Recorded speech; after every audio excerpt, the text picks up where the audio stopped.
He tossed her wedding ring into the flames and smiled while his sister filmed it, and his mistress laughed. Guests recorded his pregnant wife's silence. No one saw her react. What they didn't know was that the barefoot girl they mocked had built a $40 billion empire, and they all worked for her company. She was 7 months pregnant the night they burned her ring. She stood in the middle of a room full of people who ate her food, drank his husband's wine, and smiled in her face. And not one of them knew who she really was. Watch closely, because this is the night everything turned. The house was big, too big. Marble floors that echoed every footstep. A fireplace tall enough for a grown man to stand inside. Jelani loved that fireplace. He said it made him feel like a king. He never noticed that the woman he married had built something bigger than any house he'd ever seen. He never asked. That was his first mistake. Ayanna wore a simple dress, plain blue. No diamonds, no gold. She could have worn anything. She could have bought the whole street the party stood on. But she came quiet, the way she always did. One hand resting on her belly, the other holding a small purse she never let go of. Inside that purse was a wooden comb. Remember the comb. It matters more than anything else in this story. A cousin of Jelani's crossed the room and pressed a glass of juice into Ayanna's hand with a smirk. "For the baby," he said, but his eyes were laughing at her dress. Behind him, two of Afua's friends leaned their heads together. "Poor thing doesn't even know," one whispered. "Doesn't know what?" Ayanna thought. But she only smiled and thanked him for the juice and set it down untouched. But here is the question. Why did Ayanna stay quiet? Why did she not scream, not fight, not throw the wine in that red dress? Keep that question in your heart, because the answer is the whole reason we are here. Jelani tapped his glass with a spoon. The room went still. He smiled, that easy, cruel smile of a man who has never once been told no. "Everybody," he said, "I have an announcement." Ayanna felt her stomach drop. Not from the baby, from something older, from instinct.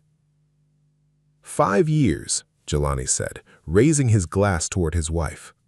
5 years I carried this woman, fed her, housed her, gave my name. He paused and let the cruelty breathe. And I've outgrown her. The room did not gasp. That was the worst part. Some of them laughed, softly, like they already knew, like they'd been waiting. "You came with nothing," Jelani said, walking towards her slow. "You'll leave with nothing." He reached out. He took her hand, gentle, almost tender, the way he used to on better days. And then he slid the ring off her finger. Her wedding ring. The one she wore for 5 years. The one she never took off, not to wash dishes, not to sleep, not once. And he turned and he threw it into the fire. The gold hit the flames and vanished, gone, just like that. Nadia had her phone up the whole time, filming, laughing. "Say something, sister," she called out, that phone shaking in her giggling hand. "Or can't she even afford words?" Sanaa slid up beside Jelani and touched his arm like she owned it. "She was always just decoration," she said, loud enough for the whole room. "Now the house can breathe." The guests lifted their phones too. A dozen little cameras, all pointed at one pregnant woman standing alone in a blue dress. They wanted her tears. They wanted her scream. They wanted a show. And by the door, Afua, Jelani's mother, stood with her arms crossed and a small, satisfied smile on her lips. She did not tell her son to stop. She did not go to the pregnant girl swaying alone in the center of the room. She just watched, pleased, like a woman watching a problem finally solve itself. That look would cost her everything. She just didn't know it yet. "Somebody get her a coat," Jelani said, waving his hand like he was shooing a stray. "She's leaving, tonight." A ripple of nervous laughter moved through the room. A few of the older guests looked down at their shoes, uncomfortable now, sensing something cruel had gone too far. But no one spoke up. No one ever does in rooms like that. Fear of a powerful family keeps a lot of good people quiet. She gave them nothing. Watch her face. That's not a woman breaking, that's a woman deciding. She looked at the fire where her ring had melted. She looked at her husband, and then, slowly, she looked at the mistress, the sister, the mother-in-law by the door with her arms crossed and her chin high. Ayanna looked at all of them, one by one, and something in her eyes went cold and still and certain. She did not cry. She turned, and she walked out of that house with her back straight and her hand on her child. But what happened next, no one in that room was ready for. Now, let me take you back, because to understand a woman like Ayanna, you have to know where she started, and she did not start in a small town. Where the roads turned to dust in summer and mud in the rain, a place where the houses leaned into each other like tired friends. Her mama and daddy passed when she was young, a car, a wet road, a night that took them both. And a little girl of 8 was left in the arms of the only person she had left, her grandmother. Her grandmother was a small woman with big hands, hands that worked, cooked, cleaned, and prayed for 60 years. She ran a little stall at the market, selling greens and bread and whatever the garden gave. They did not have much. Some nights the plate was thin, but that old woman filled the gaps with something money can't buy. She filled them with backbone. "Child," her grandmother used to say, brushing Ayanna's hair by the window while the sun went down, "a quiet woman is not an empty one." She would run that old wooden comb through the little girl's curls, slow and gentle. "You hear me? Let them think you're small. Let them laugh. It's the last mistake they'll ever make." That comb, that old hand-carved comb, dark wood, worn smooth from years of use. Her grandmother had carried it since she was a bride, and one evening, when Ayanna was grown and about to leave for the city, the old woman pressed it into her hands and folded her fingers over it. "Take it, so you never forget where your worth comes from."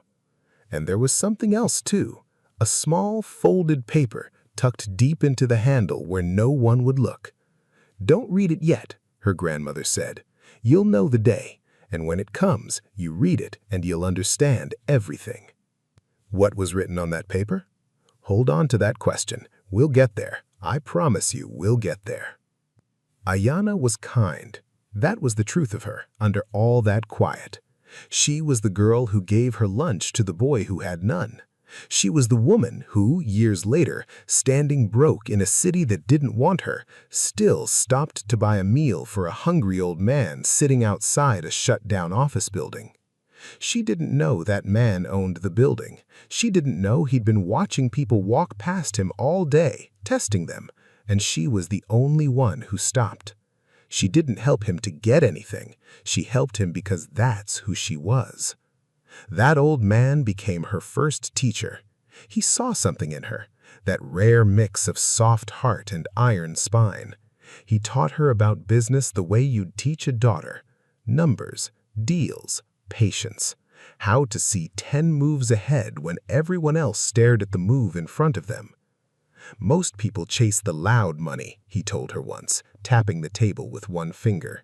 "You go where it's quiet. You buy what nobody's watching. You wait, and one day you look up and you own the whole street." And Ayanna, that barefoot girl from the dust roads, she learned fast. She learned quiet. She built in the dark, where no one thought to look. She started small. One little property nobody wanted, bought with savings she scraped together slowly, coin by coin. Then 2. Then a struggling company she fixed and grew. She never put her name on the front of anything. She built through quiet firms and silent partners, layer upon layer, until the thing she'd made was so large that even the people who worked inside it never saw the woman at the very top. She liked it that way. She'd learned young that the moment folks see your worth, they start trying to take it. So she kept it hidden. A secret garden growing bigger every year, watered by early mornings and long nights, and a patience most people simply do not have. By the time she met Jelani, she had already built more than his whole family had ever dreamed of. She never told him. Not because she was ashamed, because she wanted, just once, to be loved for the plain girl in the plain dress. She wanted to know if a man could see her and choose her when she looked like nothing at all. That was the test. And Jelani, God help him, failed it in the worst way a man can. The world taught her to build in silence. The world forgot she was listening. But that was the past. Warm, golden, gone. Now she lived in a cold marble house with a husband who threw her ring in the fire. How does a woman go from that grandmother's window to this? How does love turn so ugly? Keep watching, because the cold present and the golden past are about to collide. Let's talk about how it got worse, because it got worse before it got better. After the night of the fire, Jelani didn't apologize. Men like him never do. He doubled down. And Sanaa, that outsider in red, she made sure of it. See, Sanaa had a plan. She didn't love Jelani, let's be honest about that. She loved what Jelani looked like from the outside. The house, the name, the father's company. She wanted the life, not the man. And to get it, she had to make sure Ayana was gone for good. Not just out of the house, out of the picture, out of the baby's future. So she whispered. That's what people like Sanaa do best. They whisper. Have you noticed how she disappears every Tuesday? She said to Jelani one night, tracing a finger down his chest. Every single Tuesday morning, gone before you wake, home before you ask. What's a woman like that doing all day, Jelani? Where does she go? And here's the thing. Ayana did disappear every Tuesday. That part was true. She left before the sun, dressed plain, told no one where she went.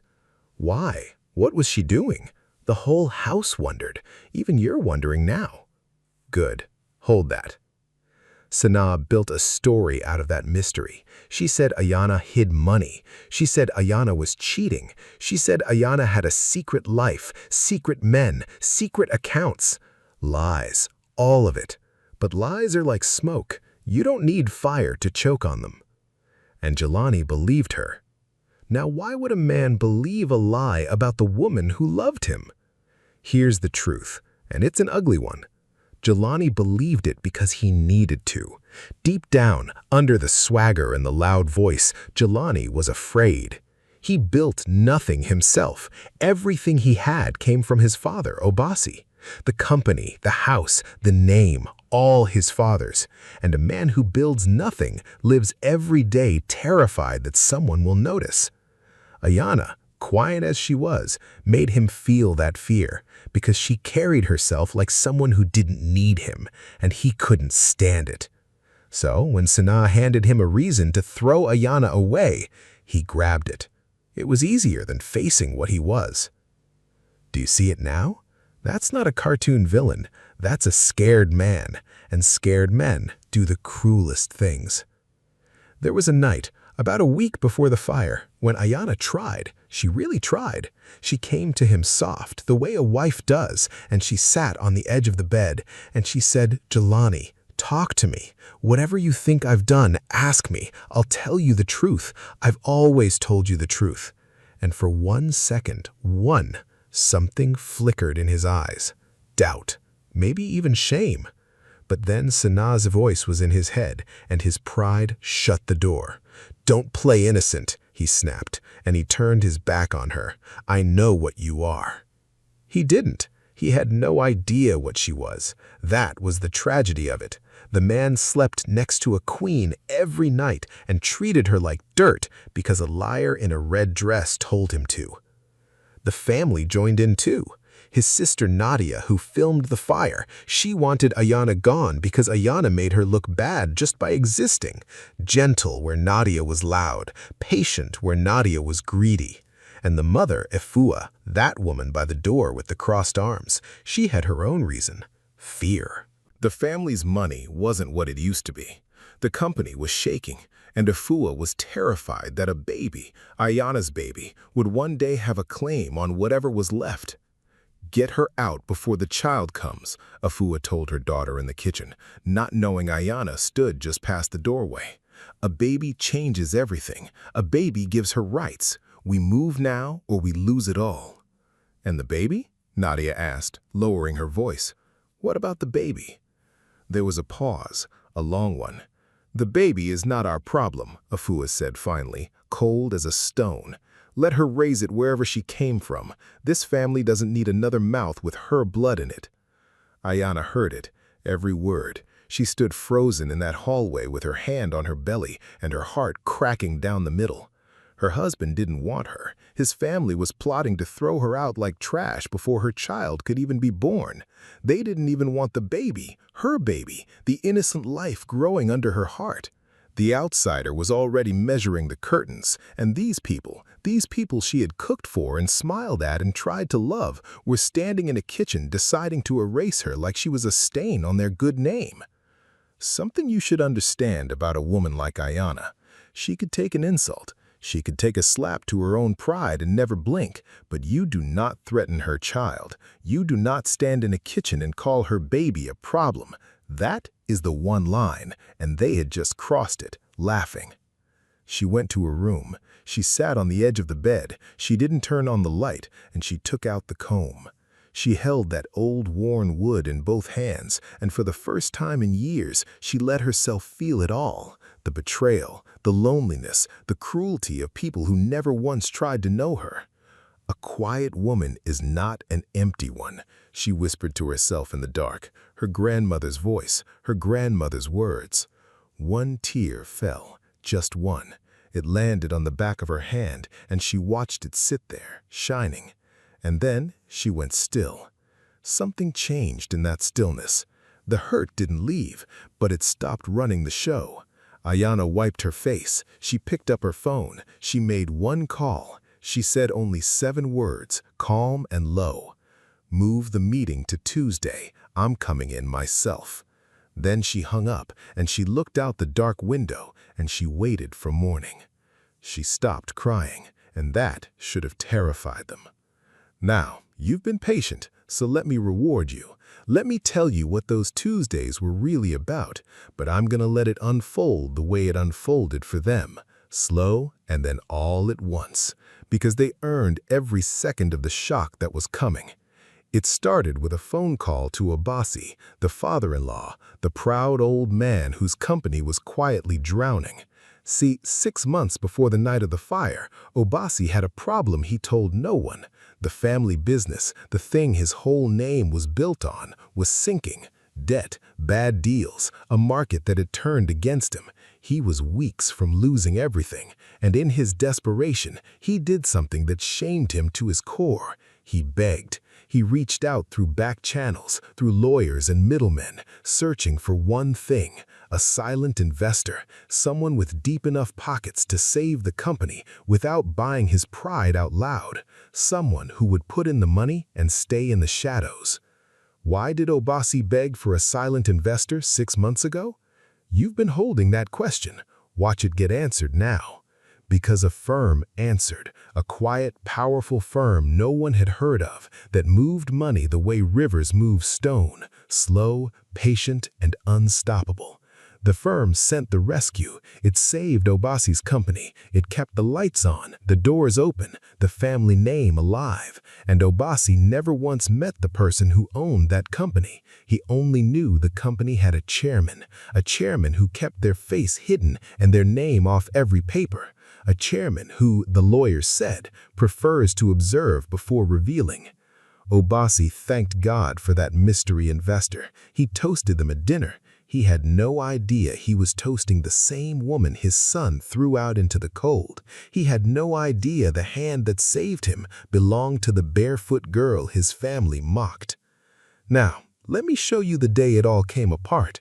Weeks after the fire, an emergency meeting was called. The silent parent firm, the one that had quietly bought up shares, deals, and debt across the whole family business, announced it was ready to complete a full acquisition. Translation for the plain folks, the mystery company was about to own everything, and the chairman, at long last, would appear in person to seal it. Jelani was there. Sanaa was there, in a fresh red dress, arm looped through his. Nadia was there, filming again like she always did. Ifua was there, chin high. And Obasi sat at the head of that long polished table, sweating through his good suit, praying the mystery chairman would be kind. The boardroom was glass and silence. 20 people around a table that could seat 40. The clock ticked. Everyone waited for the door. And then the door opened. She walked in slow, and the whole room forgot how to breathe. Ayana. But not the Ayana from the fireplace, not the woman in the plain blue dress with her eyes down and her hand shaking. This Ayana wore charcoal gray, sharp as a blade.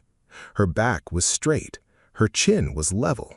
Her eyes were calm, the way deep water is calm, the kind of calm that drowns you if you're fool enough to step in. She did not look at her husband. She did not look at the mistress. She walked the length of that long table, past every stunned face, and she sat down, at the head, in the chairman's chair. Jelani stood halfway up. What is this?" he stammered. "Ayana, what are you doing here? This is a private meeting. This is—" An assistant stepped forward, calm and crisp, and set a folder on the table. And then the assistant spoke the words that broke the room in half. "Ladies and gentlemen, may I introduce the chairman and sole owner of the parent company, the woman whose firm holds the controlling stake in nearly everything you see. The woman who over the last 10 years built this from a single desk into one of the largest privately held fortunes in the country, an empire worth around $40 billion. Your chairman, Ayana." Silence. Total ringing silence. Someone's pen dropped. It rolled off the table and hit the floor, and it was the loudest sound in the world. Sanaa's mouth fell open. Nadia's phone slowly lowered until it hung dead at her side, forgotten. Ifua's proud chin began to tremble, and Obasi, old Obasi, put a shaking hand over his mouth as the truth crashed into him. The silent investor, the mystery chairman who saved his company, the hand in the shadows he'd been thanking for 6 months. It was her. It had always been her. Ayana folded her hands on the table. She let the silence stretch, and then she spoke, soft and clear, so everyone had to lean in to hear. "A quiet woman is not an empty one," she said. "You just never asked what I was building." Jelani's face had gone gray. "The Tuesdays," he whispered, like a man watching his own house burn. Every Tuesday, you were coming here. You were running all of this." "Board days," Ayana said simply. "While you slept, I built. While you laughed, I built. While you threw my ring in the fire, Jelani, I already owned the ground that fire was burning on." Sanaa found her voice, thin and desperate. "This isn't— You can't just— You were nothing. Everyone knows you came from nothing." Ayana turned to her, and for the first time, she almost smiled. "I came from a market stall and a grandmother's window," she said. "I never lied about that. I'm proud of that. The difference between us, Sanaa, is that I never needed a man's house to feel like somebody. You've spent your whole life chasing rooms like this. I own the building." Sanaa's face crumpled, then hardened, then crumpled again. She looked at Jelani for help. Jelani, who had promised her everything. Jelani, who now sat with his head in his hands like a man watching his own funeral. There would be no help coming from that direction, not ever again. Ifua rose from her chair on trembling legs. All that proud coldness was gone now. "Ayana," she said, and her voice shook. "Ayana, please, we can talk about this. We're family. Whatever was said, whatever was done, we're still family." Ayana turned to the woman who had stood in a kitchen and called her unborn child a problem. She didn't raise her voice. She didn't have to. "Family," Ayana repeated softly, tasting the word. "I heard you in the kitchen, Ifua. I heard what you decided to do to me. I heard what you called my baby." Ifua whited. "You didn't want me at your table, so don't beg to sit at mine."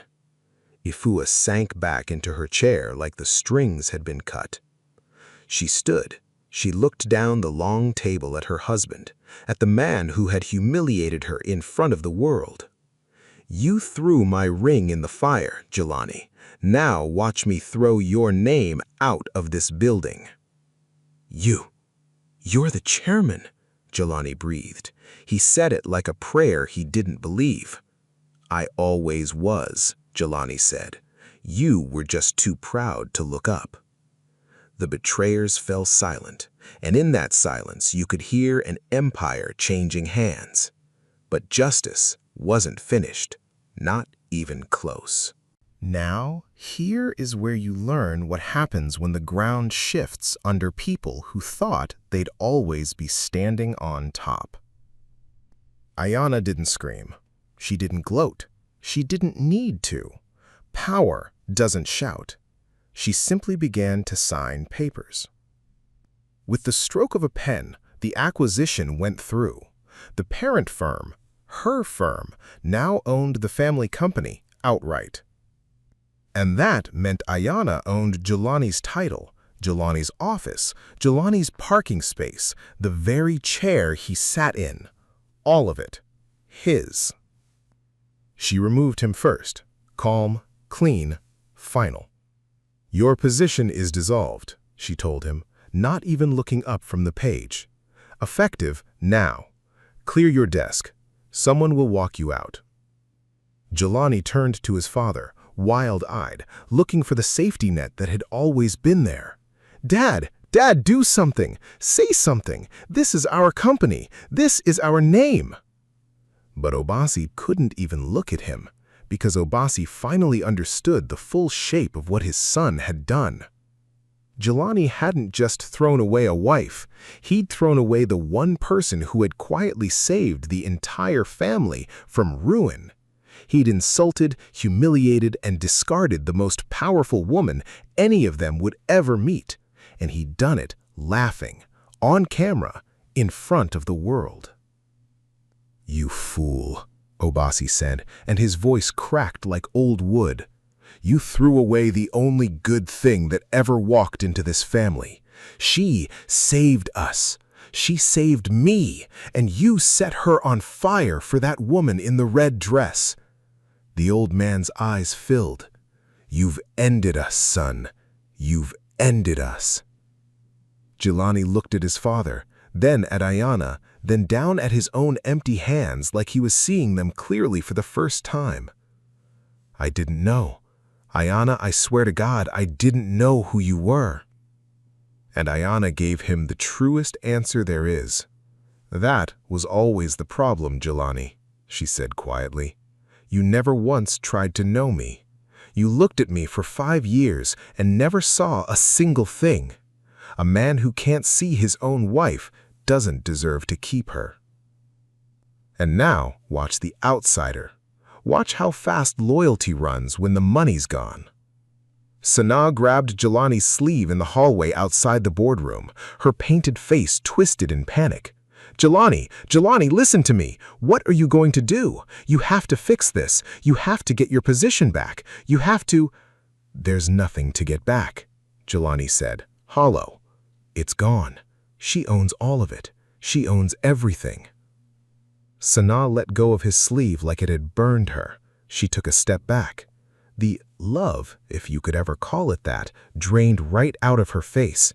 "You told me you owned all this," she hissed. "I thought I did," Jelani whispered. And Sanaa turned on her heel and walked away. Just like that. She came in on his arm and she left without a back glance, already scanning the room for the next open door, the next house, the next name. Because that's all she ever was, a thief looking for a door. And this door had just slammed shut. Then there was Nadia, sweet, cruel Nadia, who filmed her pregnant sister-in-law's humiliation and laughed while she did it. Remember that video? The one she took by the fireplace? Well, videos have a way of traveling, and somehow, nobody could ever prove how, that video found its way onto every screen in the city. But this time, the story was different. This time, the world knew who the woman in the blue dress really was. This time, they watched a spoiled young woman cackle and film while a pregnant woman stood in dignified silence and took the abuse of fools. The internet did not laugh at Ayana. The internet laughed at Nadia. Overnight, she went from the girl who mocked to the girl the whole world mocked. People saw a pregnant woman stand in quiet dignity while a spoiled girl cackled behind a phone, and they knew exactly who to be ashamed of. Every door that used to open for the family name shut in her face. She learned too late the oldest lesson there is. Be careful whose silence you mistake for weakness.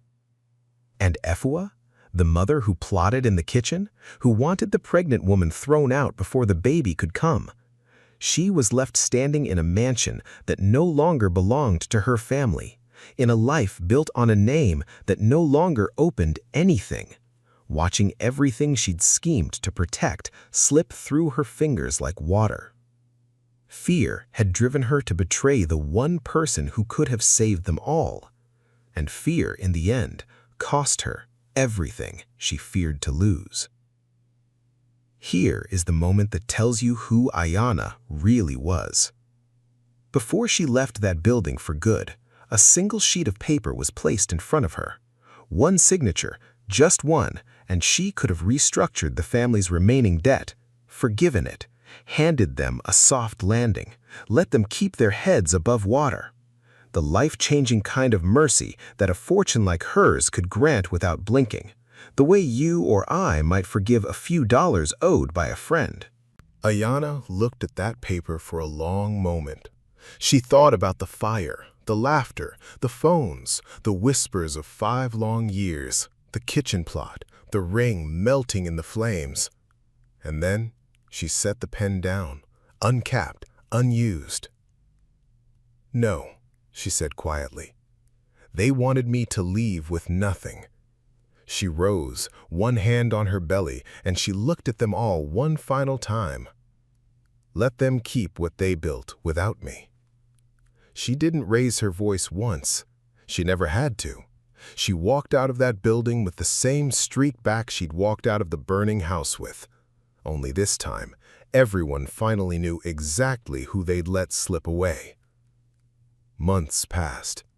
Let me show you where a story like this really ends. Not in a boardroom, not in a mansion, not in fire or fury. It ends somewhere quiet. It ends in a small, bright house with yellow curtains that catch the morning sun. Not big, not marble, just warm. There are plants on the windowsill, there is bread on the counter, and there is the soft, impossible sound of a newborn baby breathing. Ayana sits by the window in a wooden chair, her daughter in her arms. The child is small and perfect, with tiny fists and a full head of dark curls. Ayana rocks her slow, humming a song her grandmother used to hum, in a house that smells like home for the first time in years. She could live anywhere on this earth. She could own 100 mansions, 1,000. But she chose this, a quiet room, a soft light, peace. Because Ayana learned a long time ago on a dusty road with a comb in her grandmother's hand that peace is the one thing money can't buy and pride can't fake. And now, at last, it's time. The day her grandmother spoke of. The day she'd know. Ayana reaches for the old wooden comb on the windowsill. She turns it over in her fingers the way she has 10,000 times. And this time, she works her nail into the little seam in the handle, the hidden place her grandmother showed her all those years ago. And out slides the small folded paper, old now, soft with age, waiting all this time. Her hands tremble a little as she unfolds it, and there in her grandmother's careful curling handwriting are the words that had waited a lifetime for this exact moment. Your worth was never for them to see. It was only for you to know. Ayana read it once. She read it twice, and then she pressed that old paper to her heart and let the tears come. Not the tears of the fireplace, not the tears of betrayal, but the warm, clean tears of a woman who finally, fully understood. Her grandmother had known, all the way back at that window, brushing a little girl's hair, that wise old woman had known. Your worth was never about the ring on your finger, or the name on the house, or the crowd in the room. It was never for them to see at all. It was only ever yours to carry. Quiet, unshakable, yours. Ayana looked down at her sleeping daughter, and gently, so gently, she pressed that old wooden comb into the baby's tiny hand and folded those little fingers over it, just the way her grandmother once folded hers. "One day," she whispered, "I'll teach you what this means.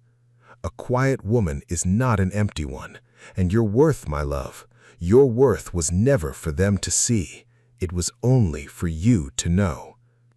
The baby's fingers closed around the comb, and the strength passed on. From a grandmother at a window, to a barefoot girl on a dusty road, to a woman who built an empire in silence, to a brand new life just beginning. Real value never begs to be seen.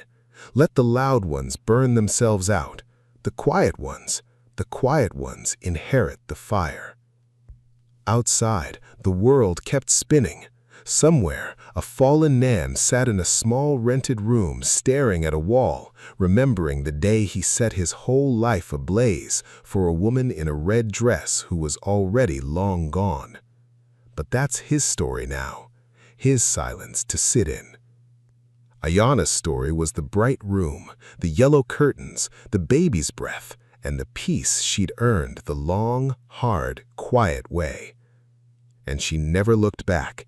Not once, because she never had to. If Ayana's silence taught you something tonight, don't keep it to yourself. Like this story, subscribe for the next one, and tell me in the comments, would you have walked away or would you have stayed to watch them fall? I'll read every reply.